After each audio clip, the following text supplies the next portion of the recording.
everyone! Today's video is all about how I take notes in the new 2018 iPad. Before we jump into that, I've partnered with Onenote today to host a new giveaway to start the month off with the right foot. Studying Onenote is a great app for students because it features an enthusiastic community that shares their study experiences through blog entries, quizzes, polls, and live chats. In Studying Onenote, you can find new study buddies to help you out with your studies, make questions that can be answered live, and share your notes with. In your feed, you can find posts full of study tips, pictures of notes, and even polls and quizzes where you can participate. You can also use the community's live layer to know what people are doing. In this moment, you can see that 43 people are chatting and 24 are voting in polls. There's always something going on, and you can partake in all of those activities anytime. You can also live chat via text, voice, or avatar chat with students from all around the world.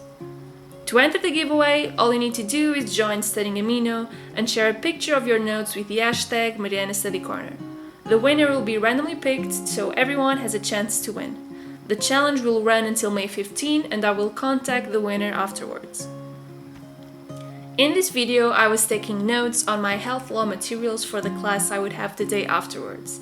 So I created a new notebook on the GoodNotes app so I can make sure all of the notes were nice and organized.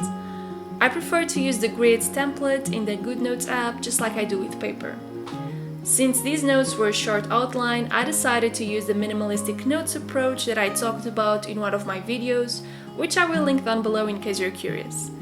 Basically, each topic is divided in sentences that are the consequence of one another, so that each essential part of the topic is isolated for better memorization. This means that if one sentence or concept is composed by 5 elements, I will separate them into separate sentences via an outline scheme or mind map form. Regarding colors, I'm not using a particular color scheme for this, so I just pick the colors for highlighting that I feel like using. One tip for highlighting in GoodNotes is to use a geometry tool so you can make sure that you always get a straight line when you are highlighting. Regarding pros and cons of iPad notes, I think that one of the first things I can mention is the incredible ability to customize notes without having that stress of making mistakes. It's like having the best of handwritten notes and the best of typing notes. On one hand, you have that traditional feeling of handwriting and being creative with a pen, without having that sense that you need an artistic skill or talent to create notes, as the software gives you tools to help you make straight lines, and the undo button is always there for you. The ability to export everything neatly into PDF files allows you to print your notes in case you prefer it that way. If you want to help the environment, however, the iPad is a great device to read as long as you adjust your brightness, as you can snuggle comfortably in your couch like you were holding a book.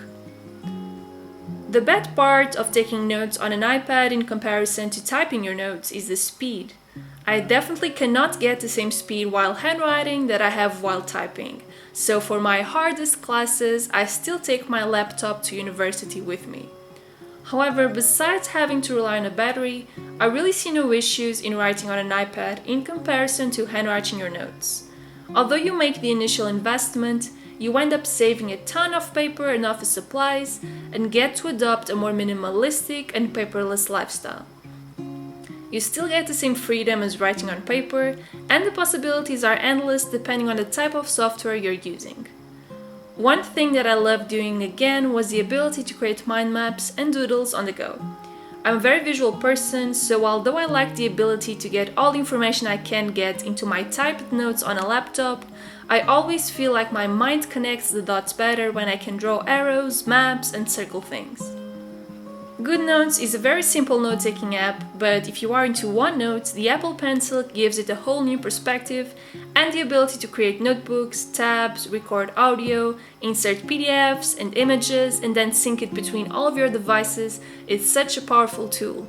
My current problem with OneNote is that I rely heavily into exporting to PDF or Word, and I still can't find an easy way to export everything in OneNote the way I want to.